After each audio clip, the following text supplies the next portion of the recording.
ഹരേ കൃഷ്ണ. ശ്രീമദ്ഭാഗവതം പഞ്ചമസ്കന്ധം തൃതീയോധ്യായം. ഇതിൽ 12ാമത്തെ ശ്ലോകം വരെ എടുത്തു. ബാക്കിയുള്ള ഭാഗങ്ങൾ നമ്മൾക്ക് കേൾക്കാം. അതുവരെയുള്ള ഭാഗങ്ങൾ നമുക്കൊന്ന് ചൊല്ലി നോക്കാം. ഓം നമോ ഭഗവതേ വാസുദേവായ. ശ്രീമദ്ഭാഗവതേ പഞ്ചമസ്കന്ധേ അഥ തൃതീയോധ്യായഃ. ശ്രീശുകൗവാച നാഭിരപത്യകാമോ പ്രജയാ മേരുദേവ്യാ ഭഗവന്തം യജ്ഞപുരുഷം അവഹിതാത്മായജതാ തസ്യ ഹവാവ ശ്രദ്ധയാ വിശുദ്ധഭാവേന യജതഃ പ്രവർഗേഷു പ്രചരൽസു ദ്രവ്യദേശകാലമന്ത്രത്വിദക്ഷിണാവിധാന യോഗോപപത്യാ ദുരധിഗമോപി ഭഗവാൻ ഭാഗവതവാത്സല്യതയാ സുപ്രതീക ആത്മാനമപരാജിതം നിജജനാഭിപ്രേതാർത്ഥവിധിൽസയാ ഗൃഹീതഹൃദയോ ഹൃദയംഗമം മനോനയനാനന്ദനാവയവാഭിരാമ ആവിശ്ചകാരാം അഥഃ തമാവിഷ്കൃതഭുജയുഗളദ്വയം ഹിരണ്മയം പുരുഷവിശേഷം കപിശകൗശേയാംബരധരമുരസി വിലസത് ശ്രീവത്സലലാമം ദരവരവനരുഹവനമാലാച്ഛൂര്യമൃതമണി ഗദാദ്യഭിരുപലക്ഷിതം സ്ഫുടകിരണപ്രവരമുകുടകുണ്ടലകടകടിസൂത്ര ഹാരകേയൂരനൂപുരാന്ത്യംഗഭൂഷണ വിഭൂഷണമൃത്തിക് സദസ്യ ഗൃഹപതയോധന ഇവോത്തമധനം ഉപലഭ്യ സബഹുമാനം അർഹണേനാവനത ശീർഷാണഃ ഉപതസ്ഥുഃ. അർഹസി മുഹുർഅർഹത്തമാർഹണമസ്മാകമനുപഥാനാം നമോ നമ ഇത്യേതാവത് സദ് ഉപശിക്ഷിതം കോർഹതി പുമാൻ പ്രകൃതിഗുണവ്യതിരേക അതിരനീശ ഈശ്വരസ്യ പരസ്യ പ്രകൃതിപുരുഷയോരർവാക്തനാഭിർ നാമരൂപാകൃതിഭീരൂപനിരൂപണം സകലജനനികായ വൃജിന നിരസന ശിവതമപ്രവര ഗുണഗണൈക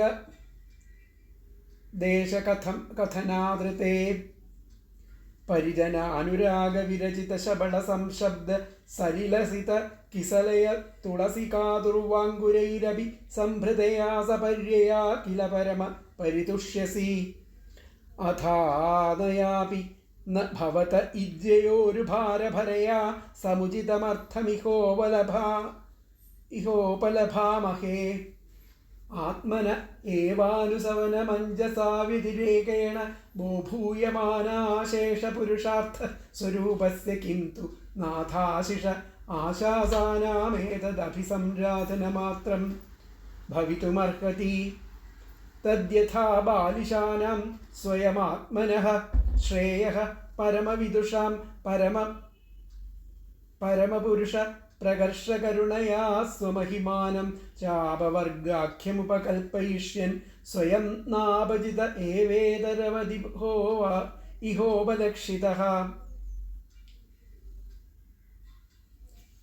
അഥായമേവ വരോ ഹ്യർഹത്തമയർഹി ബർഹിഷി രാജർഷേർ വരദർഷഭോ ഭവാൻ നിജപുരുഷേക്ഷണ വിഷയ ആസീത്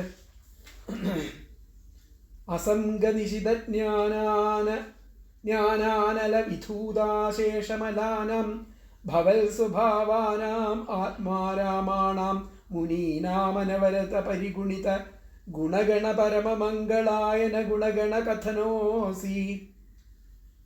അഥ കഥഞ്ചിൽ സ്ഖലനക്ഷുൽപതനജൃംഭണ ദുരവസ്ഥാനാദിഷു വിവശാനാം നഃ സ്മരണായ ജ്വരമരണദശായാമപി സകലകസ്മലനിരസനാനി തവ ഗുണകൃത നാമധേയാനി വചനഗോചരാണി ഭവന്തു. അടുത്ത ശ്ലോകാണ് ഇനിയിപ്പോൾ നോക്കാനുള്ളത്. കിം ജായം രാജർഷിരപത്യകാമഃ പ്രജാം ഭവാദൃശീമാശാസാനാം ഈശ്വരമാശിഷാം സ്വർഗാപവർഗയോരപി ഭവന്തമുപധാവതി പ്രജായാമർത്ഥപ്രത്യയോ ധനദം ഇവാധന ഫലീകരണം. കിം ജായം രാജർഷിരപത്യകാമഃ പ്രജാം ഭവാദൃശീമാശാസാന ഈശ്വരമാശിഷാം സ്വർഗാപവർഗയോരപി ഭവന്തം ഉപധാവതി പ്രജായാമർത്ഥപ്രത്യയോ ധനദമിവാധന ഫലീകരണം. രാജർഷിവര്യനായിരിക്കുന്ന നാഭി അങ്ങയെപ്പോലെ ആ യോഗ്യനായിരിക്കുന്ന ഒരു സന്താനത്തെ ലഭിക്കാനാണ് ഈ യജ്ഞം നടത്തുന്നത്.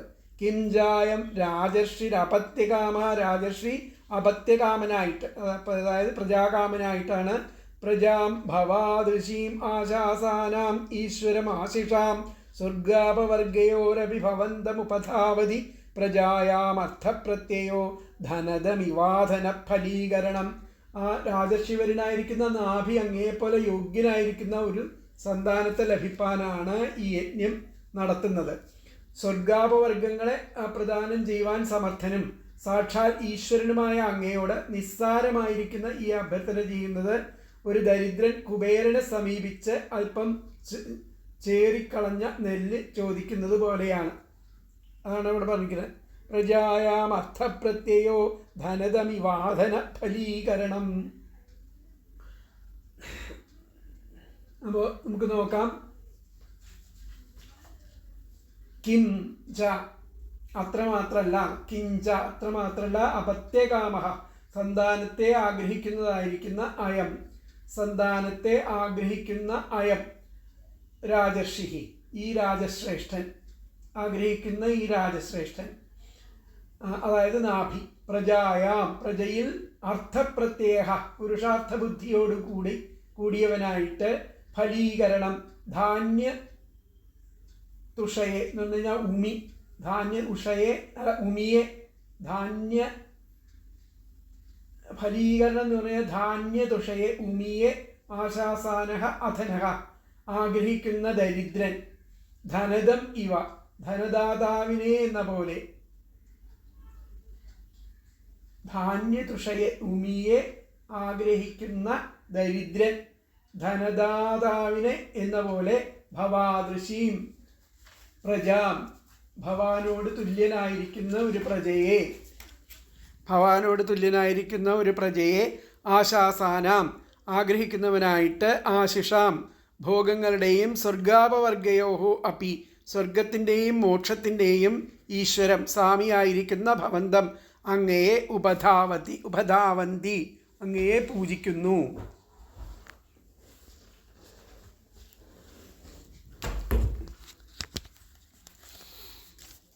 അപ്പോൾ കിഞ്ചായം രാജർഷിരപത്യകാമ പ്രജാം, കിംച അത്രമാത്രമല്ല, അപത്യകാമ സന്താനത്തെ ആഗ്രഹിക്കുന്ന അയം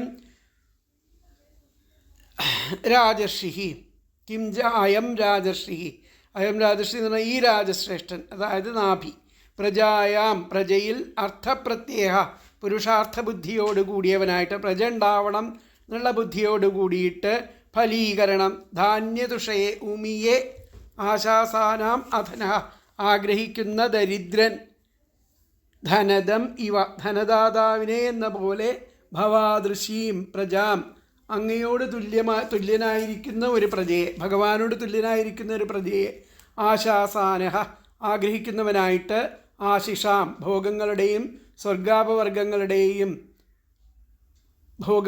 സ്വർഗാപവർഗയോ അപ്പി സ്വർഗത്തിൻ്റെയും മോക്ഷത്തിൻ്റെയും, ഭോഗങ്ങളുടെ മാത്രമല്ല സ്വർഗത്തിൻ്റെയും മോക്ഷത്തിൻ്റെയും ഒക്കെ ഈശ്വരം സ്വാമിയായിരിക്കുന്ന ഭവന്തം അങ്ങനെയുള്ള ആ അങ്ങയെ ഉപധാവതി പൂജിക്കുന്നു. അപ്പോൾ അല്പമായിരിക്കുന്ന ഒരു സംഗതി കൂടി ആ പ്രാർത്ഥിപ്പാനുണ്ടെന്ന് സൂചിപ്പിച്ചിട്ട് പറയുകയാണ്. ഈ രാജർഷി സന്താനത്തെ ആഗ്രഹിക്കുന്നു. നിന്ദ്രവടിയെ പോലെയുള്ള ഒരു പുത്രൻ ഉത്ഭവിക്കണമെന്ന് ആണ് ആഗ്രഹം. ഈ ആഗ്രഹം ശ്ലാഘ്യമല്ലെന്നും അറിയാം. എങ്കിലും ആ പുത്രനെ ലഭിക്കുന്നതാണ് പരമപുരുഷാർത്ഥ പ്രാപ്തി എന്നുള്ള ആ ബുദ്ധിക്ക് അധീനനായിരിക്കുന്നു. അങ്ങനെ ഇഹത്തിലും പരത്തിലും ഉള്ള സകല ഭോഗങ്ങളെ എന്ന് വേണ്ട മോക്ഷത്തെ കൂടി നൽകുന്ന പ്രഭുവായിരിക്കുന്ന നിന്ദ്രവടിയെ അപത്യാർത്ഥം ആരാധിക്കുന്നു. പ്രജ ഉണ്ടാവാൻ വേണ്ടിയിട്ട്, കുട്ടി ഉണ്ടാവാൻ വേണ്ടിയിട്ട് ആരാധിക്കുന്നു.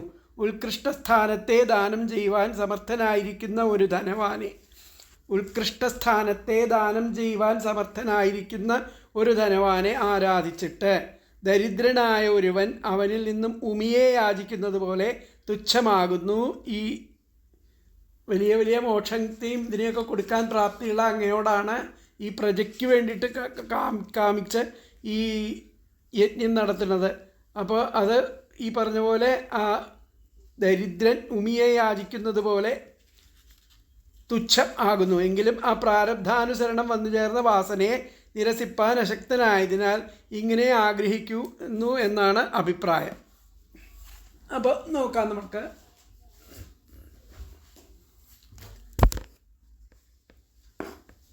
കിഞ്ചായം രാജർഷിരപത്യകാമഃ പ്രജാം ഭവാദൃശീമാശാസാന ഈശ്വര ആശിഷാം സ്വർഗാപവർഗയോരപി ഭവന്തം ഉപധാവതി പ്രജായാം അർത്ഥപ്രത്യയോ ധനദമിവാധന ഫലീകരണം.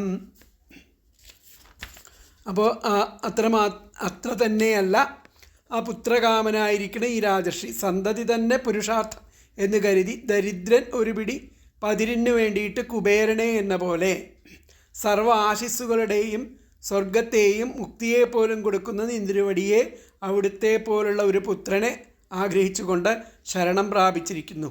ഇതിൽ ആശ്ചര്യം ഇല്ലെന്ന് പറയുന്നു. നമുക്ക് ഇതിലത്തെ വ്യാഖ്യാനം എന്താ പറഞ്ഞിരിക്കുന്നത് നോക്കാം. വ്യാഖ്യാനത്തിൽ അപ്പോൾ സ്വകല്യാണം ബാലിശാനാം കരുണയാ മോക്ഷാഖ്യം സ്വമഹിമാനം സമ്പാദയിഷ്യൻ സ്വയമപി സാപേക്ഷൈവ ദൃഷ്ടോസി അർഹത്തമ യദ്യപി ത്വം വരാൻ ദാതു ആവിർഭൂതോസി തഥാപി ത്വദ്ദർശനമേവാസ്മാകം വരോസ്തി ഹേ ഭഗവൻ ത്വദ്ഗുണകഥനം ശുഭകരം വൈരാഗ്യസമ്പന്നാനാം മുനീനാം ഹേ ഹരേ സ്ഖലന ക്ഷുത്പതന ജൃംഭണജ്വരമരണ ദുഃഖസ്ഥാനാദിഷു പരാധീനാനാം ത്വാം സ്മർത്തുമശക്താനാം നഃ സകല ദുഃഖ നാശകാനി തവ നാമാന്യസ്മദ്വാണ്യാം പ്രകടീഭവന്തു. അത് കഴിഞ്ഞിട്ട് പറയുകയാണ് അന്യച്ച പ്രാർത്ഥയാമഹേ അയം രാജർഷി ഭവാദൃശീം. ഇപ്പോൾ ഭഗവാനോട് ആ രാജർഷി ഭവാദൃശീം അങ്ങേപ്പോലുള്ള ഒരു പ്രജാം ഇച്ഛതി പ്രജയെ ഇച്ഛിച്ചുകൊണ്ട് പ്രാർത്ഥിക്കുന്നു. അന്യച്ച പ്രാർത്ഥയാമഹേ പ്രാർത്ഥിക്കുന്നു. അയം രാജർഷിർ ഭവാദൃശീം പ്രജാമിച്ഛതി താം സമ്പാദയ. അതിനെ സമ്പാദിക്കാനായിട്ട് വേണ്ടിയിട്ട് ഭഗവാനെ ആശ്രയിച്ചിട്ട് സ്തുതിക്കുന്നു. അന്യച്ച പ്രാർത്ഥയാമഹേ അയം രാജർഷി ഭവാദൃശീം പ്രജാമിച്ഛതി താം സമ്പാദയ എന്നുള്ളതാണ് അടുത്ത വ്യാഖ്യാനം വന്നത്. അപ്പോൾ അടുത്ത ശ്ലോകം നമുക്ക് നോക്കാം. അടുത്ത ശ്ലോകം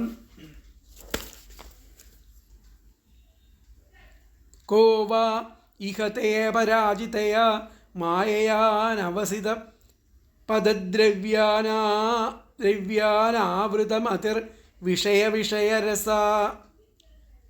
കോ വാ ഇഹതേ പരാജിതയാ മായയാനവസിത പദദ്രവ്യാനാവൃതമതിർ വിഷരയാനാവൃത പ്രകൃതിരനുപാസിതം അഹച്ചരണഃ. കോ വാ ഇഹതേ അപരാജിതയാ എന്നുള്ളതാണ്, ഒന്നിച്ചാണ് വരിക. കോ വാ ഇഹതേ അപരാജിതയാ മായയാനവസിത പദദ്രവ്യാനാവൃതമതിർ വിഷരയാനാവൃത പ്രകൃതിരനുപാസിത അഹച്ചരണഃ. അപ്പം ആരാലും ആ പരാജയപ്പെടുത്താൻ ഇതേവരെ കഴിഞ്ഞിട്ടില്ലാത്ത അങ്ങയുടെ മായയാൽ കോവാ തേ അപരാജിതയാ ആരെക്കൊണ്ടും പരാജയപ്പെടുത്താൻ കഴിഞ്ഞിട്ടില്ല. ആരാലും പരാജയപ്പെടുത്താൻ ഇതുവരെ കഴിഞ്ഞിട്ടില്ലാത്ത അങ്ങയുടെ മായയാൽ പരാജയപ്പെടുത്തപ്പെട്ടവർ അല്ലാത്തവർ ആരുണ്ട്? പരാജയപ്പെടുത്തപ്പെട്ടവർ അല്ലാത്തവർ ആരുണ്ട്? അങ്ങയുടെ മായയാൽ പരാജയം സംഭവിക്കാത്തവർ ആരുണ്ട് എന്നർത്ഥം. ആ മായയുടെ മാർഗം വ്യവസ്ഥാപിതം അല്ല. കോവാ ഇഹതേ അപരാജിതയാ മായയാൻ അവസിത പദദ്രവ്യാനാവൃതം മതിർ വിഷരയാനാവൃത പ്രകൃതിരനുപാസിതം അഹച്ചരണഃ. അപ്പോൾ ഈ മായയുടെ മാർഗം വ്യവസ്ഥാപിതമല്ല. മഹാന്മാരുടെ പാദങ്ങളെ ആശ്രയിക്കാത്ത ആരാണ് ആ മായയാൽ മറയ്ക്കപ്പെടാത്ത ബുദ്ധിയോടും വിഷയങ്ങളാകുന്ന വിഷയങ്ങളുടെ വേഗതയാൽ മറയ്ക്കപ്പെടാത്ത ആ പ്രകൃതിയോടും കൂടിയുള്ളത്. മഹാന്മാരുടെ പാദങ്ങളെ ആശ്രയിക്കാത്ത ആരാണ്? കോ വാ ഇഹ. ആരാണ് മഹാന്മാരെ ആശ്രയിക്കാത്ത? ആരാണ് ആ മായയാൽ മറയ്ക്കപ്പെടാത്ത മായയാൻ അവസിത ദ്രവ്യവാൻ അവസിത പദദ്രവ്യാനാവൃതം ദ്രവ്യാനാം ആവൃതം മതിർവിഷയ.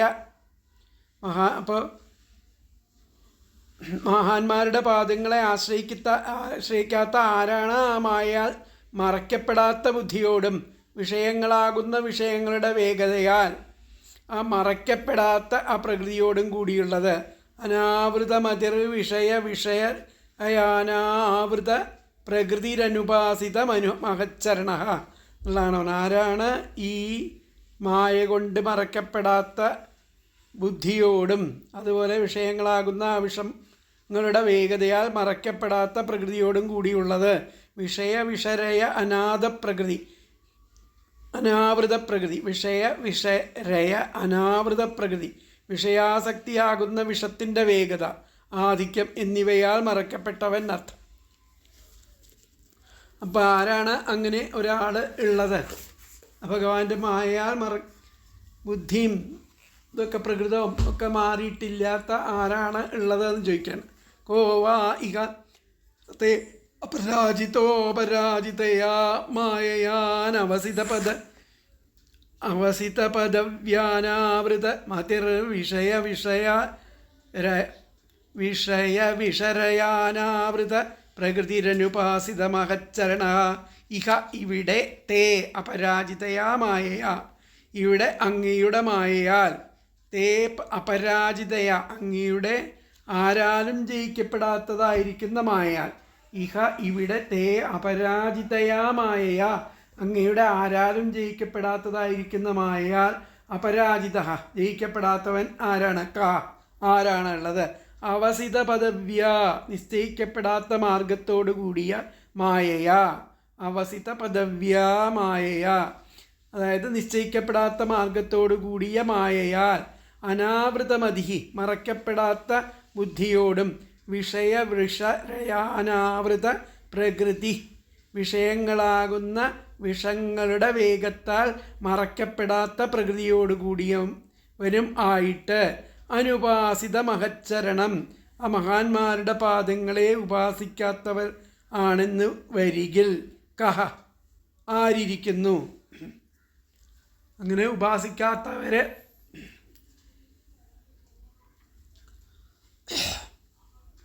ആരാണ് ഇവിടെ ഉള്ളതെന്ന് ചോദിക്കുന്നത്. ഒന്നുകൂടി നോക്കാം. ഇഹ ഇവിടെ തേ അപരാജിതയാ മായയാ അങ്ങയുടെ ആരാലും ജയിക്കപ്പെടാത്ത മായയാൽ. അപരാജിത ജയിക്കപ്പെടാത്തവൻ. കഹ ആരാണ് ഉള്ളത്? മായയാൽ ജയിക്കപ്പെടാത്ത ആരാണ് ഇവിടെ ഉള്ളത്? അനവസിത പദവ്യ നിശ്ചയിക്കപ്പെടാത്ത മാർഗത്തോടു കൂടിയ മായയാൽ അനാവൃതമതി മറയ്ക്കപ്പെടാത്ത ബുദ്ധിയോടും വിഷരയാനാവൃത പ്രകൃതി വിഷയങ്ങളാകുന്ന വിഷങ്ങളുടെ വേഗത്താൽ മറയ്ക്കപ്പെടാത്ത പ്രകൃതിയോടുകൂടിയവന് അനുപാസിതം മഹച്ചരണ ആ മഹാന്മാരുടെ പാദങ്ങളെ ഉപാസിക്കാത്തവരാണെന്ന് വരികിൽ കഹ അങ്ങനെയുള്ളവർ ആരാണ് ഇവിടെ ഉള്ള അർത്ഥം. രാജശ്രീയുടെ ഈ പ്രാർത്ഥന അതിശയിക്കത്തക്കതല്ല.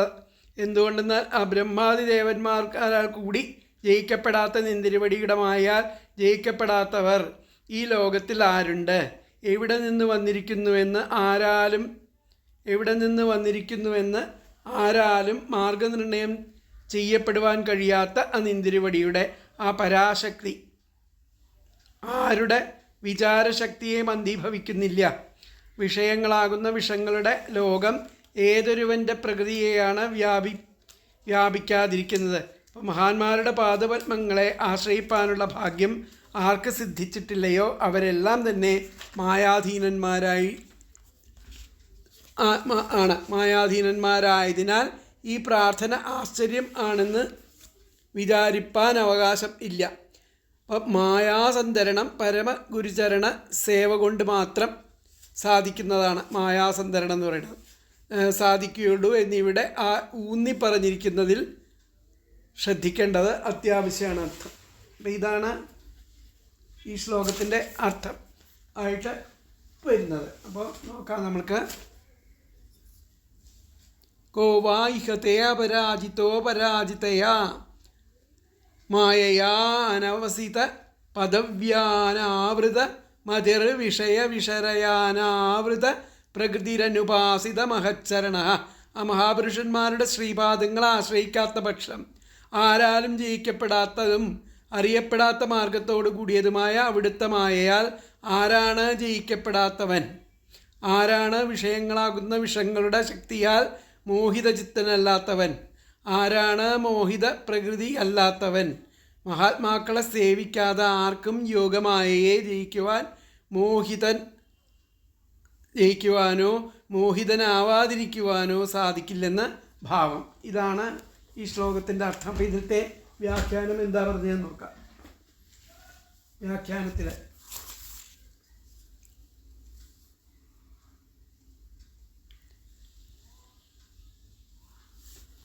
അന്യച്ച പ്രാർത്ഥയാമഹേ അയം രാജർഷിർഭവാദൃശീം പ്രജാമിച്ഛതി താം സമ്പാദയ അലക്ഷിതമാർഗയാ തവ മായയാ. അലക്ഷിതമാർഗത്തിൽ കൂടിയിട്ട് അങ്ങയുടെ മായ കോ നജിത, ആർക്കാണ് ജയിക്കാൻ പറ്റുക?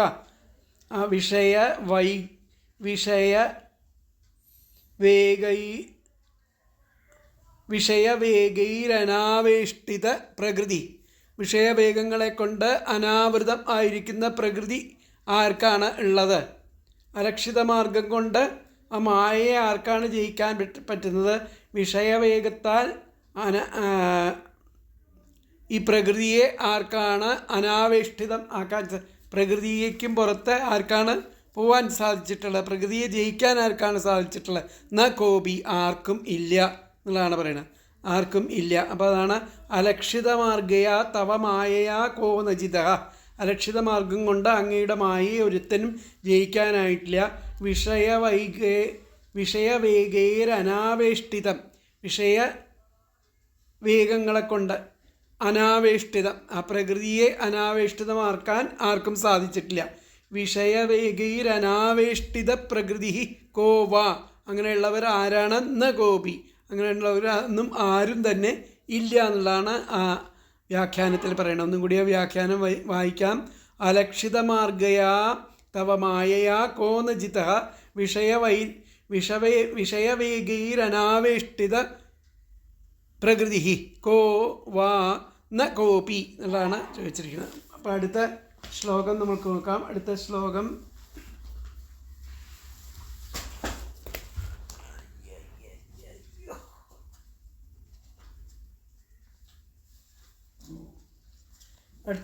വന്നിട്ട്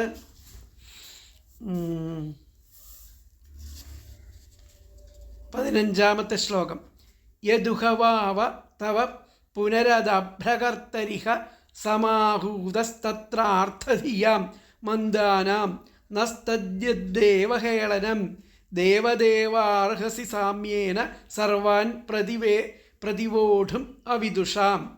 യദുഹവാവ തവ പുനരദഭ്രകർത്തരിഹ സമാഹൂതസ്തത്രാർത്ഥധിയാം മന്ദാനാം നസ്തദ്യദ്ദേവഹേളനം ദേവദേവാർഹസി സാമ്യേന സർവാൻ പ്രതിവോഢും അവിദുഷാം. അല്ലയോ ആ മഹത്തായിട്ടുള്ള കാര്യങ്ങൾ നിർവഹിക്കുന്നവനെ എന്നുള്ളതാണ്. സർവാൻ പ്രതിവോഢും അവിദുഷാം. തദുഹവാവ തവ അതഭ്രകർത്തരിഹ സമാഹൂതസ്തത്രാർത്ഥധിയാം മന്ദാനാം നസ്തദ്യദ്ദേവഹേളനം ദേവദേവാർഹസി സാമ്യേന സർവാൻ പ്രതിവോഢും അവിദുഷാം. അല്ലയോ മഹത്തായ കാര്യങ്ങൾ നിർവഹിക്കുന്നവനെ.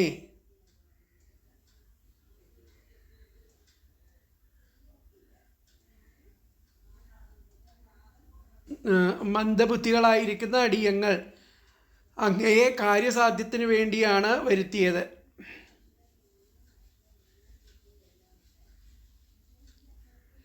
മന്ദബുദ്ധികളായ അടിയങ്ങൾ അങ്ങയെ കാര്യസാധ്യത്തിന് വേണ്ടിയാണ് വരുത്തിയത്. അത് അങ്ങയെ അവഹേളിക്കലാണ്. ഇത് അങ്ങയെ അവഹേളിക്കലാണ്. നസ്തദ്യദ്ദേവഹേളനം, അത് അങ്ങേ അവഹേളിക്കലാണ്. എങ്കിലും സമദൃഷ്ടിയോടെ എല്ലാം കാണുന്ന അങ്ങ് അല്പജ്ഞന്മാരായ ഞങ്ങളുടെ അതെല്ലാം ക്ഷമിച്ചരുളേണമേ. യദുഹവാവ തവ പുനരദഭ്രകർത്തരിക സമാഹൂതസ്തത്രാർത്ഥധിയാം മന്ദാനാം നസ്തദ്യദ്ദേവഹേളനം ദേവദേവാർഹസി സാമ്യേന സർവാൻ പ്രതിവോഢും അവിദുഷാം. അല്ലയോ മഹത്തായ കാര്യങ്ങൾ നിർവഹിക്കുന്നവനെ, മന്ദബുദ്ധികളായിരിക്കുന്ന അടിയങ്ങൾ അങ്ങേ കാര്യസാധ്യത്തിന് വേണ്ടി ആണ് വരുത്തിയത്. അത് അങ്ങേ അവഹേളിക്കലാണ്. എങ്കിലും സമദൃഷ്ടിയോടെ എല്ലാം കാണുന്ന അങ്ങ് അല്പജ്ഞനായിരിക്കുന്ന ഞങ്ങളോട് അതെല്ലാം ക്ഷമിച്ച് അരുളേണമേ എന്നുള്ളതാണ് ഇതിൽ പറയണത്. അപ്പോൾ കോവാ ഇഹ തേ പരാജിതയാ മായയാനവസിത പദവ്യാനാവൃതമതിർവിഷയവിഷരയാനാവൃത പ്രകൃതിരനുപാസിത മഹച്ചരണം.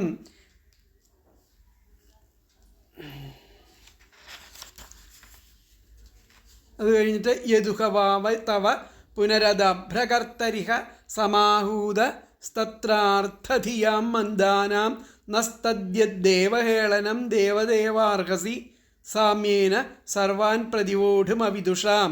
അത് അഭ്രകർത്ത എന്ന് പറഞ്ഞു കഴിഞ്ഞാൽ മഹത്തായ കാര്യങ്ങളെ ചെയ്യുന്നതിൽ, അത് അർഭകർത്ത മഹത്തായ കാര്യങ്ങളെ ചെയ്യുന്നതിൽ സമർത്ഥനായുള്ളവനെ ആണ്. അത് അഭ്രകർത്ത മഹത്തായ കാര്യത്തെ ചെയ്യുന്നതിൽ സമർത്ഥനായുള്ളവനെ.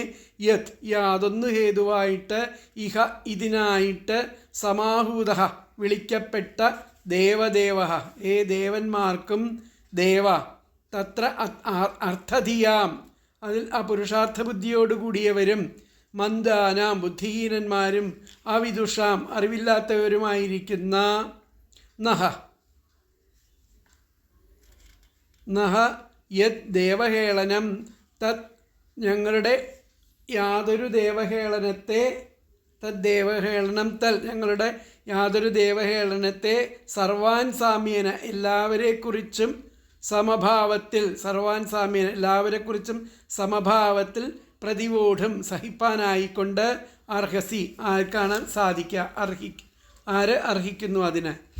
അത് അഭ്രകർത്ത മഹത്തായിരിക്കുന്ന ആ കാര്യം ചെയ്യുന്നതിൽ സമർത്ഥനായിട്ടുള്ളവനെ. അത് അഭ്രകർത്ത. യത് യാതൊന്ന് ഹേതുവായിട്ട് ഇഹ ഇതിനായിട്ട് സമാഹൂത വിളിക്കപ്പെട്ടു ദേവദേവ ഹേ ദേവന്മാർക്കും ദേവ തവ അർത്ഥധിയാം അതിൽ പുരുഷാർത്ഥ ബുദ്ധിയോടുകൂടിയിരിക്കുന്നവരായിരിക്കുന്ന മന്ദാന ബുദ്ധിഹീനന്മാരും അവിദുഷാം അറിവില്ലാത്തവരും ആയിരിക്കുന്ന നഹ യത് ദേവഹേളനം തത് ഞങ്ങളുടെ യാതൊരു ദേവഹേളനത്തെ സർവാൻ സാമ്യേന എല്ലാവരെക്കുറിച്ചും സമഭാവത്തിൽ പ്രതിവോഢം സഹിപ്പാൻ ആയിക്കൊണ്ട് അർഹിക്കുന്നു. ഹേ ദേവദേവ ജഗൽ സൃഷ്ടിസ്ഥിതി സംഹാരാദി മഹാകാര്യങ്ങൾ നടത്തുന്ന സർവേശ്വരനായിരിക്കുന്ന അങ്ങയെ പുത്രവര പ്രാർത്ഥനാരൂപമായിരിക്കുന്ന അല്പകാര്യം സാധിപ്പിക്കുവാനായിട്ട് ഞങ്ങൾ ഈ യജ്ഞത്തിൽ മന്ത്രങ്ങളാൽ വിളിച്ചു വരുത്തിയത് അങ്ങയുടെ നേരെ കാട്ടിയ ഒരപരാധം തന്നെ. സന്താനലാഭം പുരുഷാർത്ഥപ്രാപ്തി എന്ന് വിചാരിപ്പാനുള്ള മന്ദബുദ്ധിയേ ഞങ്ങൾക്കുള്ളൂ. സർവജ്ഞന്മാരെയും ഒന്നും അറിവില്ലാത്തവരെയും ഒരുപോലെ കാണുന്ന ആ സമഭാവനയുള്ള നിന്ദ്രുവടി അറിവില്ലാത്ത ഞങ്ങൾ കാട്ടിയ ഈ അപരാധത്തെ കരുണാപൂർവം ക്ഷമിക്കണമേ. സകാമന്മാർ ഭഗവാനെ കാമപൂർത്തിക്കായിക്കൊണ്ട് ഭജിക്കുമ്പോഴും ആ മാതിരി കാമബീജം നശിപ്പിക്കണം എന്നായിരിക്കണം ആ ആന്തരമായിരിക്കുന്ന പ്രാർത്ഥന എന്നിവിടെ സൂചിപ്പിക്കുകയാണ് ചെയ്യണത്. അപ്പോൾ യദുഹ വാവ തവ പുനരദഭ്രകർത്തി കർത്തരിഹ സമാഹൂതസ്തത്രാർത്ഥധിയാം മന്ദാനാം നസ്തദ്യദ്ദേവഹേളനം ദേവദേവാർഹസി സാമ്യേന സർവാൻ പ്രതിവോഢും അവിദുഷാം. അനന്തലീലകളാടുന്ന സർവേശ്വര, നിസ്സാര കാര്യത്തിനായിട്ട് സർവശക്തനായിരിക്കുന്ന നിന്ദ്രുവടി ഇവിടെ വിളിക്കപ്പെട്ടുവെന്നുള്ളത് യാതൊന്നോ അസന്തതി തന്നെ ആ പുരുഷാർത്ഥം എന്ന് കരുതുന്നവരും മന്ദബുദ്ധികളും അജ്ഞരും ആയിരിക്കുന്ന ഞങ്ങളുടെ ഈ അപരാധത്തെ എല്ലാ ജീവരാശികളെയും സ്വഭാവത്തിൽ ദർശിക്കുന്നതിനാൽ അവിടുന്ന് ക്ഷമിക്കുവാൻ അർഹതയുള്ളവനാകുന്നു. ക്ഷമിക്കാൻ അർഹിക്കുന്നു എന്നുള്ളതാണ് പറയുന്നത്.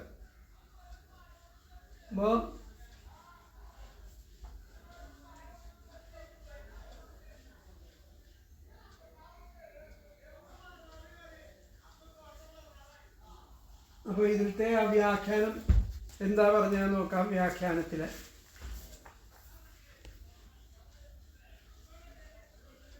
ഗോപി ഹേ ബഹുകാര്യകാരിൻ, അനവധി കാര്യങ്ങൾ ഒരുമിച്ച് ചെയ്യുന്ന അല്ലയോ ഭഗവാനെ, അല്പകാര്യായ ത്വം, അല്പകാര്യത്തിന് വേണ്ടിയിട്ട് അങ്ങയെ യസ്മാദിഹ സമാഹൂതോസി, ഇവിടെ കൂടിയവരെ എല്ലാവരും കൂടിയിട്ട് ഈ മന്ദബുദ്ധികൾ തത്ര മന്ദാനാം നോ യോ അപരാധസ്തം, അത് അങ്ങയോട് ചെയ്യുന്ന ഒരു അപരാധമാണ്. നമ്മൾ ഈ പ്രാർത്ഥിക്കുന്നത് ഇതിനു വേണ്ടി, അല്പകാര്യത്തിന് വേണ്ടി അങ്ങയെ പ്രാർത്ഥിക്കുന്നത് ഒരു അപരാധം ആണ്. അപരാധസ്തം സോടും അർഹസി എന്നുള്ളതാണ് പറയണത്. അപ്പോൾ ഹേ ബഹുകാര്യധാരിൻ, ഹേ ബഹുകാര്യധാരിൻ, അല്പകാര്യായ ത്വം, അല്പകാര്യത്തിന് വേണ്ടി അങ്ങയെ യസ്മാദിഹ, ഞങ്ങളെ പോലുള്ളവർ ഇവിടെ സമാഹൂതോ, എല്ലാവരും കൂടിച്ചേർന്ന് അസിതപത്ര സമാഹൂതോസി തത്ര, കൂടിച്ചേർന്ന് അവിടെ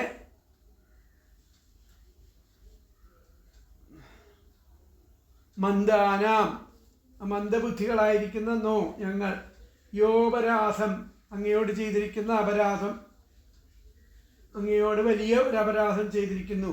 നോ യോപരാധസ്തം സോടും അർഹസി എന്നാണ് അതിലത്തെ വ്യാഖ്യാനം വന്നിരിക്കുന്നത്. അപ്പോൾ ഒന്നുകൂടി പറയാം. ഹേ ബഹുകാര്യകാരിൻ അല്പകാര്യായ ത്വം യസ്മാദിഹ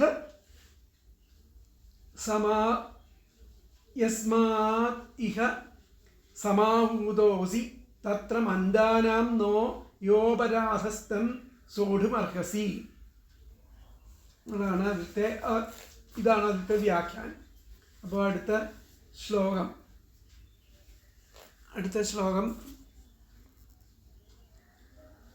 16ാമത്തെ ശ്ലോകം ശ്രീശുവൻ പറയുകയാണ്.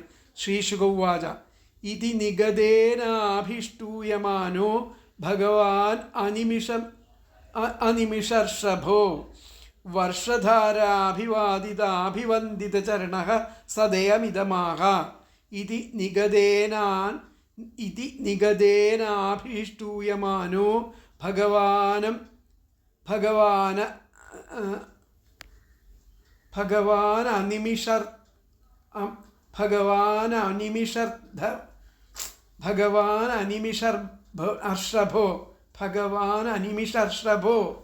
അനിമിഷർഷഭോ വർഷധാരാഭിവാദിതാഭിവന്ദിതചരണഃ സദയമിദമാഹ. ഇവിടെ എന്താ പറഞ്ഞിരിക്കുന്നത്?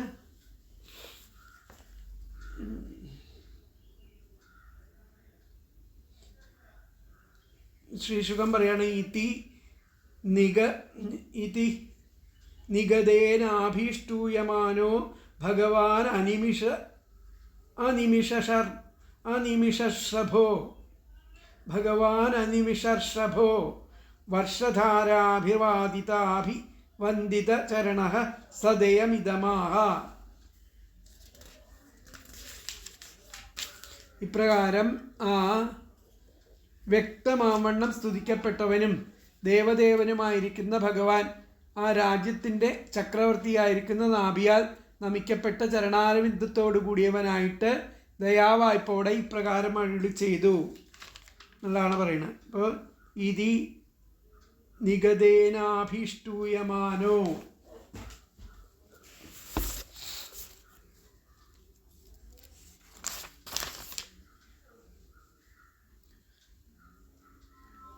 സ്തുതിക്കപ്പെട്ടവനും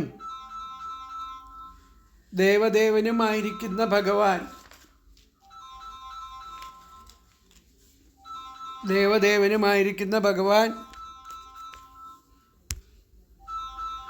ഇപ്പോൾ ഇപ്രകാരം വ്യക്തമാവണ്ണം സ്തുതിക്കപ്പെട്ടവനും ദേവദേവനുമായിരിക്കുന്ന ഭഗവാൻ ആ രാജ്യത്തിൻ്റെ ചക്രവർത്തിയായിരിക്കുന്ന നാഭിയാൽ നമിക്കപ്പെട്ട ചരണാരവിന്ദത്തോടു കൂടിയവനായിട്ട് ദയാവായ്പോടുകൂടി ഇപ്രകാരം അരുളി ചെയ്തു. നിഗദേന എന്ന് പറഞ്ഞു കഴിഞ്ഞാൽ ഗദ്യാത്മക സ്തോത്രേണ എന്നർത്ഥം. ഗദ്യാത്മക സ്തോത്രം, സ്തുതിക്കപ്പെട്ടവൻ എന്നുള്ളതാണ് അവിടെ. ഇപ്രകാരം വ്യക്തമാവണ്ണം സ്തുതിക്കപ്പെട്ടവനും നിഗദേനാഭിഷ്ടൂയ മാനോ ഭഗവാൻ അനിമിഷർഷഭോ ദേവദേവനുമായിരിക്കുന്ന ഭഗവാൻ ആ രാജ്യത്തിൻ്റെ ചക്രവർത്തിയായിരിക്കുന്ന നാഭിയാൽ നമിക്കപ്പെട്ട ചരണാരവിന്ദത്തോടു കൂടിയവനായിട്ട്, അതാണ് ഭഗവാൻ അനിമിഷർഷഭോ വർഷധരാഭിവാദിതാഭിവന്ദിത ചരണ സദയമിതമാഹ. അങ്ങനെയുള്ളവനായിട്ട് ആ ചരണാരവിന്ദത്തോടു കൂടിയവനായിട്ട് ആ ദയാവായ്പോടുകൂടി പ്രകാരം അരുളി ചെയ്തു.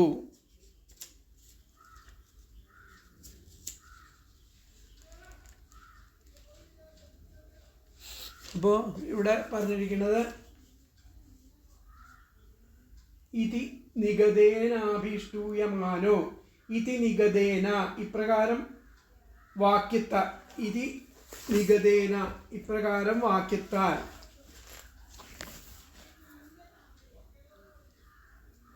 ഇപ്രകാരം വാക്യത്താൽ അഭീഷ്ടൂയമാനോ അഭീഷ്ടൂയമാന സ്തുതിക്കപ്പെട്ടവനും ഭഗവാൻ അനിമിഷർഷഭോ പെട്ടതും ഭഗവാൻ അനിമിഷർഷഭ ഭഗവാനുമായിരിക്കുന്ന ദേവശ്രേഷ്ഠൻ വർഷധാരാഭിവാദിതാഭിവന്ദിത ചരണ വർഷധാരാഭിവാദിതാഭിവന്ദിത ചരണ വർഷത്തെ ഭരിക്കുന്നവനാൽ വന്ദിക്കപ്പെട്ട പാദങ്ങളോടുകൂടിയവനും ഭഗവാൻ അനിമിഷർഷഭ ഭഗവാനുമായിരിക്കുന്ന ദേവശ്രേഷ്ഠൻ സദയം ഇതം ആഹ ദയാപൂർവം ഇങ്ങനെ പറഞ്ഞു. അപ്പോൾ ഇങ്ങനെയുള്ള ആ ഭഗവാൻ ദയോട് കൂടിയിട്ട് ഇപ്രകാരം പറഞ്ഞു എന്നുള്ളതാണ് ഇവിടെ പറയുന്നത്. ഇപ്രകാരം സ്തുതിക്കപ്പെട്ടപ്പോൾ ആ വർഷധാരാഭിവാദിതാഭിവന്ദിത ചരണ വർഷത്തെ ഭരിക്കുന്നവനാൽ വന്ദിക്കപ്പെട്ട പാദങ്ങളോട് കൂടിയവനും ഭഗവാൻ അനിമിഷർഷഭ ഭഗവാനുമായിരിക്കുന്ന ദേവശ്രേഷ്ഠൻ സദയം ഇതം ആഹ ദയാപൂർവം ഇപ്രകാരം പറഞ്ഞു എന്നുള്ളതാണ് ഇവിടെ ആ വാക്യത്തിൻ്റെ അർത്ഥം. ഇത് നിഗദേനാഭീഷ്ടൂയമാനോ ഭഗവാൻ അനിമിഷർഷഭോ വർഷധരാഭിവാദിതാഭിവന്ദിത ചരണ സദയമിതമാഹ ഇപ്രകാരം ഗദ്യാത്മക സ്തോത്രം കൊണ്ട് സ്തുതിക്കപ്പെട്ട ദേവാദിദേവനായിരിക്കുന്ന തന്ത്രിവടി നാഭിയാൽ അഭിവാദ്യം ചെയ്തു വരിക്കപ്പെട്ട ഋത്തിക്കുകളാൽ വന്ദിക്കപ്പെട്ട ശ്രീപാദപത്മങ്ങളോടുകൂടിയവനായിരിക്കുന്ന അങ്ങയെ ദയാപുരസ്സരം ആ ഭഗവാൻ ഇപ്രകാരം ഗദ്യാത്മക സ്തോത്രം കൊണ്ട് സ്തുതിക്കപ്പെട്ട ദേവാധിദേവനായിരിക്കുന്ന ആ തന്തിരുവടി നാഭിയാൽ അഭിവാദ്യം ചെയ്തു വരിക്കപ്പെട്ട ഋത്തിക്കുകളാൽ വന്ദിക്കപ്പെട്ട ശ്രീപാദപത്മങ്ങളോട് കൂടിയവനായിരിക്കുന്ന ആ ഭഗവാൻ ദയാപുരസ്സരം ഇപ്രകാരം അരുളി ചെയ്തു എന്നാണ് പറയുന്നത്. അപ്പം ഇതിലെ വ്യാഖ്യാനത്തിൽ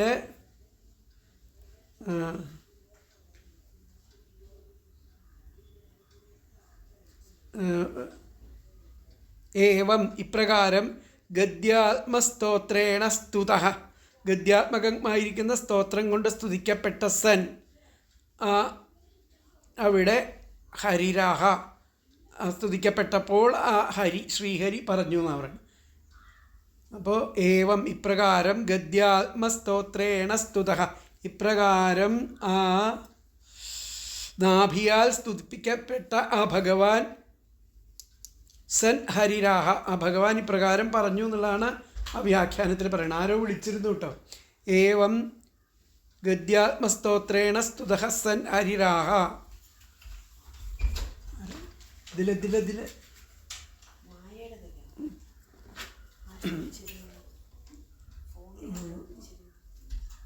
അടുത്ത ശ്ലോകം. ശ്രീ ഭഗവാനുവാച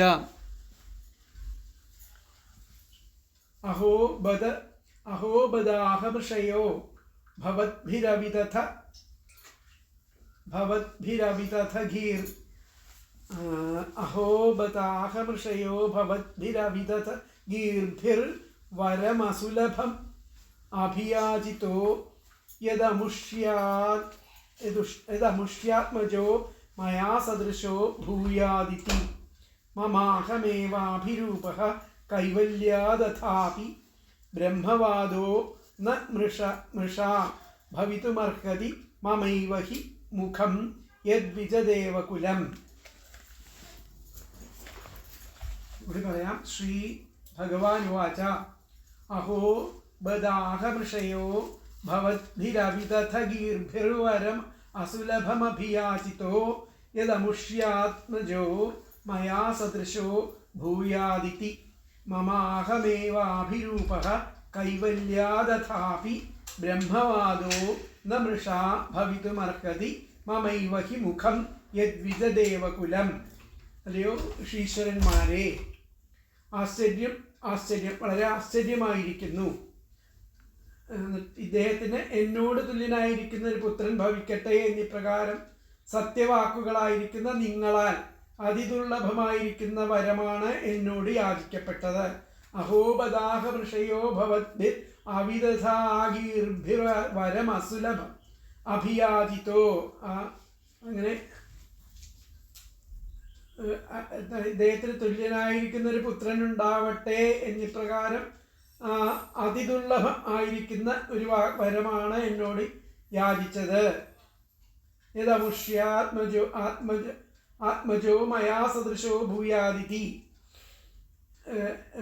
എന്തെന്നാൽ അദ്വിതീയനായതിനാൽ, ഞാൻ രണ്ടാമതൊന്നില്ലാത്തവനായതിനാൽ എന്നോട് തുല്യൻ ഞാൻ മാത്രമാകുന്നു. ഞാൻ മാത്രമാണ് മമാഹം ഏവാഭിരൂപഃ. മമാഹമേവാഭിരൂപഃ. എനിക്ക് തുല്യൻ ഞാൻ മാത്രമേ ഉള്ളൂ. കൈവല്യാദഥാപി.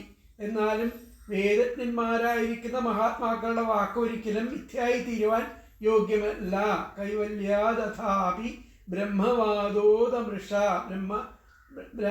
ബ്രാഹ്മണരുടെ വാക്കുകൾ ഒരിക്കലും, വേദജ്ഞരായ ബ്രാഹ്മണരുടെ വാക്കുകൾ ഒരിക്കലും മിഥ്യയായി തീരുവാൻ യോഗ്യമല്ല. എന്തെന്നാൽ ആ ബ്രാഹ്മണരുടെ കുലം എൻ്റെ മുഖം തന്നെയാകുന്നു. അതാണ് പറഞ്ഞത്. ബ്രഹ്മവാദോദമൃഷാ ഭവിതുമർഹതി. അവരുടെ വാക്കുകൾ തെറ്റാവാൻ സമ്മതിക്കില്ല. കാരണം മമൈവ ഹി മുഖം യദ്വിജദേവകുലം. ഈ ബ്രാഹ്മണരുടെ മുഖം തന്നെയാകുന്നു എൻ്റെ. എന്തെന്നാൽ ആ ബ്രാഹ്മണരുടെ കുലം ആകുന്നു എൻ്റെ മുഖം. ബ്രാഹ്മണരുടെ കുലം തന്നെയാകുന്നു എൻ്റെ മുഖം. അപ്പം ബ്രാഹ്മണരാണ് എന്നിൽ നിന്നും ഒട്ടും വ്യത്യസ്തം ഇല്ലാത്ത ആൾക്കാരാണ് അർത്ഥം. അതുകൊണ്ട് ആ അഗ്നിധരപുത്രനായിരിക്കുന്ന നാഭിയിൽ എനിക്ക് തുല്യനായ മറ്റാരെയും കാണാത്തതിനാൽ ഞാൻ തന്നെ ഒരംശം കൊണ്ട് അവതരിക്കാം എന്ന് അവിടെ ആ ഭഗവാൻ സൂചിപ്പിക്കുകയാണ് ചെയ്യുന്നത്. അപ്പോൾ ഹേ ഋഷീശ്വരന്മാരെ, ആശ്ചര്യം. ഇദ്ദേഹത്തിന് എന്നോട് തുല്യനായ പുത്രൻ ഭവിക്കട്ടെ എന്നിപ്രകാരം സത്യവാക്കുകളായിരിക്കുന്ന നിങ്ങളാൽ അതിദുർലഭമായിരിക്കുന്ന വരമാണ് എന്നോട് യാചിക്കപ്പെട്ടത്. എന്തെന്നാൽ അദ്വിതീയനായതിനാൽ എന്നോട് തുല്യൻ ഞാൻ മാത്രമാകുന്നു. എന്നാലും വേദജ്ഞന്മാരായിരിക്കുന്ന മഹാത്മാക്കളുടെ വാക്ക് ഒരിക്കലും മിഥ്യയായി തീരുവാൻ യോഗ്യമല്ലല്ലോ. എന്തെന്നാൽ ആ ബ്രാഹ്മണരുടെ കുലം എൻ്റെ മുഖം തന്നെയാകുന്നു. ആഗ്നീധ്രീയോംശകലയാ അവതരിഷ്യാമ്യാത്മതുല്യമനു അനുപലഭമാനഃ. അതുകൊണ്ട് ആ നീത്രപുത്രനായിരിക്കുന്ന നാഭിയിൽ എനിക്ക് തുല്യനായിട്ട് മറ്റാരെയും കാണാത്തതിനാൽ ഞാൻ തന്നെ ഒരംശം കൊണ്ട് അവതരിക്കാം എന്നുള്ളതാണ് അതിൻ്റെ അടുത്ത ശ്ലോകം കൂടി. ആഗ്നീധ്രീയോംശകലയാ അവതരിഷ്യാമ്യാത്മതുല്യമനുപലഭമാനഃ എന്നവിടെ പറഞ്ഞു വയ്ക്കുന്നത്. അപ്പോൾ ഇവിടെ നോക്കാം നമുക്ക്. അപ്പോൾ ഋഷികളെ, അഹോബത, ആശ്ചര്യം തന്നെ, അവിദധഗീർഭി, വ്യർത്ഥമാകാത്ത വാക്കുകളോടുകൂടിയിരിക്കണ അവിദഗ്ധ കീർത്തി, വ്യർത്ഥമല്ലാത്ത വാക്കുകളോടുകൂടിയ ഭവദ്ഭി ഭവാന്മാരാൽ അസുലഭം വരം, ദുർലഭമായിരിക്കുന്ന വരത്തെ അഭിയാചിത യാചിക്കപ്പെട്ടു. അമുഷ്യ ഇവൻ, മയാ സദൃശ ഇവൻ, എന്നോട് തുല്യനായിരിക്കുന്ന ആത്മജഃ ആ പുത്രൻ, ഭൂയാ ഇതി ഭവിക്കണം എന്നാണ് ഇവൻ എന്നോട് ചോദിച്ചത്. എന്നോട് പറയാം, ഋഷികളെ, അഹോ ബത, ആശ്ചര്യം തന്നെ, അവിദഗ്ധ ഗീർഭി വ്യർത്ഥമാകാത്ത വാക്കോട് കൂടിയിരിക്കുന്ന ഭവദ്ഭി ഭവാന്മാരാൽ അസുലഭം വരം, ദുർലഭമായിരിക്കുന്ന വരം അഭിയാചിത യാചിക്കപ്പെട്ടു. അമുഷ്യ ഇവന്, മയാ സദൃശ എന്നോട് തുല്യനായിരിക്കുന്ന ആത്മജഃ പുത്രൻ, ഭൂയാദിതി ഭവിക്കണമെന്ന്. ഏ ഋഷികളെ, അത്യാശ്ചര്യം, നിങ്ങളുടെ വാക്ക് വ്യർത്ഥമായി ഭവിക്കുകയില്ല. എന്നോട് നിങ്ങൾ പ്രാർത്ഥിച്ച വരമോ എത്രയും ദുർലഭമായിട്ടുള്ളതാണ്. ഈ രാജർഷിക്ക് എന്നോട് സദൃശനായിരിക്കുന്ന പുത്രൻ ജനിക്കണം എന്നല്ലയോ പ്രാർത്ഥിച്ചിരിക്കുന്നത്? ഇത് സാധ്യമാണോ? വളരെ ആശ്ചര്യം തന്നെ. അതാണ് പറയുന്നത്, മമ അഹമേവാഭിരൂപ കൈവല്യാദഥാപി ബ്രഹ്മവാദോദ മൃഷാ ഭവിതുമർഹതി. മമ അഭിരൂപ, എനിക്ക് സദൃശൻ അഹം ഏവ, ഞാൻ തന്നെയാകുന്നു. മമ അഹമേവാഭിരൂപ, മമ അഭിരൂപ, എനിക്ക് സദൃശൻ അഹം ഏവ, ഞാൻ തന്നെയാകുന്നു. കൈവല്യാത്, കേവലഭാവം ഹേതുവായിട്ട്, അഥാപി എന്നാലും, ആ ബ്രഹ്മവാദ ബ്രാഹ്മണവചനം മൃഷാഭവിതും വ്യർത്ഥമായിട്ട് ഭവിപ്പാനായിട്ട് ന അർഹസി, അത് അർഹിക്കുന്നില്ല. ആ ബ്രാഹ്മണരുടെ വാക്കുകൾ വ്യർത്ഥമാവാൻ ആയിട്ട് ഒരിക്കലും യോഗ്യമല്ല. യത് ദ്വിജദേവകുലം, ആ ബ്രാഹ്മണരുടെ വംശം തന്നെ യാതൊന്നോ അത് മമ മുഖം മേവകി, എൻ്റെ മുഖം തന്നെയല്ലോ എന്നുള്ളതാണ് പറയുന്നത്. മമ അഭിരൂപ, എനിക്ക് സദൃശൻ അഹം ഏവ, ഞാൻ തന്നെ.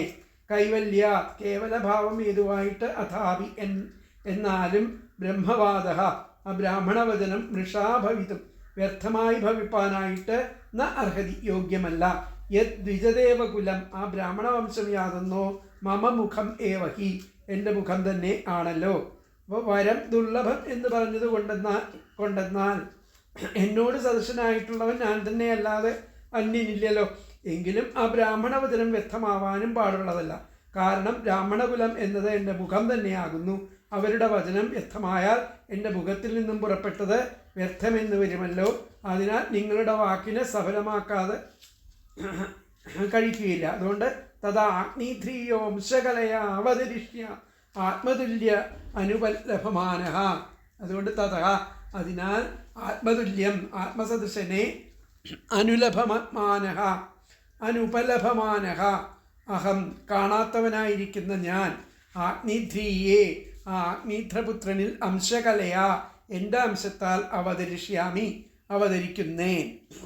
ഇവിടെയാണ് അതിനാൽ അതിനാൽ ആത്മതുല്യം ആത്മസദൃശനെ അനുപലഭമാന അഹം കാണാത്തവനായിരിക്കുന്ന ആത്മസദൃശൻ, എന്നെ പോലെയുള്ളവനെ ആയിരിക്കുന്ന ഞാൻ, ആഗ്നീധ്രീയെ ആഗ്നീധ്രപുത്രനിൽ ആ നാഭിയിലെ അംശകലകളെ കൊണ്ട് എൻ്റെ അംശത്താൽ അവതരിക്കുന്നേൻ. ആ ബ്രാഹ്മണവചനം മിഥ്യയാവാൻ പാടില്ലാത്തത് കൊണ്ടും എന്നോട് സദൃശൻ മറ്റാരും ഇല്ലാത്തവനായതുകൊണ്ടും ആഗ്നീതപുത്രനായിരിക്കുന്ന നാഭിയിൽ ഞാൻ തന്നെ എൻ്റെ അംശത്താൽ അവതരിച്ചു കൊള്ളാം എന്നുള്ളതാണ് ആ ഭഗവാൻ ഇവിടെ പറയുന്നത്. അപ്പോൾ നോക്കാം നമ്മൾക്ക്. ഹേ ഋഷീശ്വരന്മാരെ, ആശ്ചര്യം, ഇദ്ദേഹത്തിന് എന്നോട് തുല്യനായിരിക്കുന്ന പുത്രൻ ഭവിക്കട്ടെ എന്നിപ്രകാരം സത്യവാക്കുകളായിരിക്കുന്ന നിങ്ങളാൽ അതിദുർലഭമായിരിക്കുന്ന വരമാണ് എന്നോട് യാചിക്കപ്പെട്ടത്. എന്തെന്നാൽ അദ്വിതീയനായതിനാൽ എന്നോട് തുല്യൻ ഞാൻ മാത്രമാകുന്നു. എന്നാലും വേദന്മാരായിരിക്കുന്ന മഹാത്മാക്കളുടെ വാക്കൊരിക്കലും മിഥ്യയായി തീരുവാൻ യോഗ്യത അല്ലല്ലോ. എന്തെന്നാൽ ആ ബ്രാഹ്മണരുടെ കുലം എൻ്റെ മുഖം തന്നെയാകുന്നു. അതുകൊണ്ട് ആഗ്നിധ്രപുത്രനായിരിക്കുന്ന നാഭിയിൽ എനിക്ക് തുല്യനായിട്ട് മറ്റാരെയും കാണാത്തതിനാൽ ഞാൻ തന്നെ ഒരംശം കൊണ്ട് ഇവിടെ നാഭിയുടെ പുത്രനായിട്ട് അവതരിക്കുന്നു എന്നുള്ളതാണ് പറയുന്നത്. അപ്പോൾ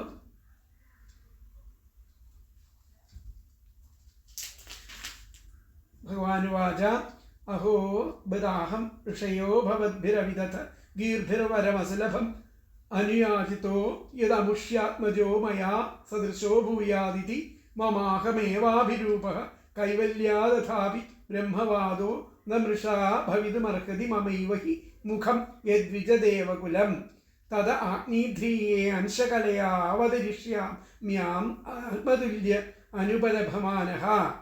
അപ്പോൾ നമ്മോട് തുല്യനായിട്ട് അന്യരാരുമില്ലായകയാൽ നാം തന്നെ ആഗ്നീധ്രൻ്റെ പുത്രനായിരിക്കുന്ന ഇദ്ദേഹത്തിൻ്റെ പുത്രനായിട്ട് അവതരിക്കാം എന്നുള്ളതാണ് പറയുന്നത്. മഹാവിഷ്ണു ഭക്തന്മാരുടെ കുടുംബത്തിലെ അംഗമാണെന്ന് മുമ്പ് പറഞ്ഞിട്ടുണ്ട്. ശ്രീശുക വാഴ്ച. ഇനി ശ്രീശുകൻ പറയുകയാണ് ആ 19ാമത്തെ ശ്ലോകം. ഇത് 2 ശ്ലോകങ്ങൾ ഇനിയുണ്ട്, അടുത്ത ക്ലാസ്സിലെടുക്കാം. ഹരേ കൃഷ്ണ.